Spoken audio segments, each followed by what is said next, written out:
বাড়ি ফিরছেন বুমরা। দলের সঙ্গে রাঁচি যাবেন না তিনি। পঞ্চম টেস্টেও পেসারের খেলা নিয়ে ধোঁয়াশা রইল। দলের সঙ্গে রাজকোট থেকে রাঁচি যাচ্ছেন না জসপ্রীত বুমরা।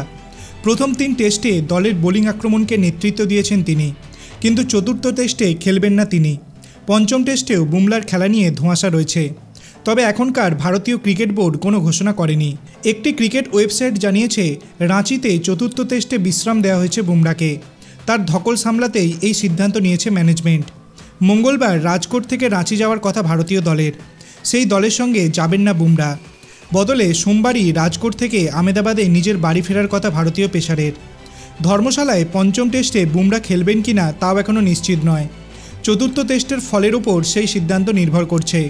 রাঁচিতে জিতে ভারত যদি সিরিজ জিতে যায় তাহলে ধর্মশালায় বুমরা নাও খেলতে পারেন। আর যদি ইংল্যান্ড সিরিজে ফেরে বা চতুর্থ টেস্ট ড্র হয় তাহলে পঞ্চম টেস্টে বুমরার খেলার সম্ভাবনা রয়েছে। প্রথম 3 টেস্টে প্রায় 81 ওভার বল করেছেন বুমরা। 17টি উইকেট নিয়ে সিরিজে সর্বাধিক উইকেটের মালিক তিনি। দ্বিতীয় টেস্টে যেভাবে মোহাম্মদ সিরাজকে বিশ্রাম দেওয়া হয়েছিল, চতুর্থ টেস্টে একইভাবে বুমরাকে বিশ্রাম দেওয়ার কথা ভেবেছে ম্যানেজমেন্ট। রাঁচিতে দলের সঙ্গে যোগ দেবেন মুকেশ কুমার। রাঁচিতে দ্বিতীয় পেসার হিসাবে বাংলার মুকেশকে দেখা যেতে পারে। আপনার কি মনে হয়, বুমরাবিহীন ভারতীয় দল কি আগের মতো শক্তিশালী থাকবে? আপনার অভিমত আপনি কমেন্ট সেকশনে জানাতে পারেন। ভিডিওটি ভালো লাগলে লাইক করবেন, চ্যানেলটিকে সাবস্ক্রাইব করতে ভুলবেন না। ধন্যবাদ।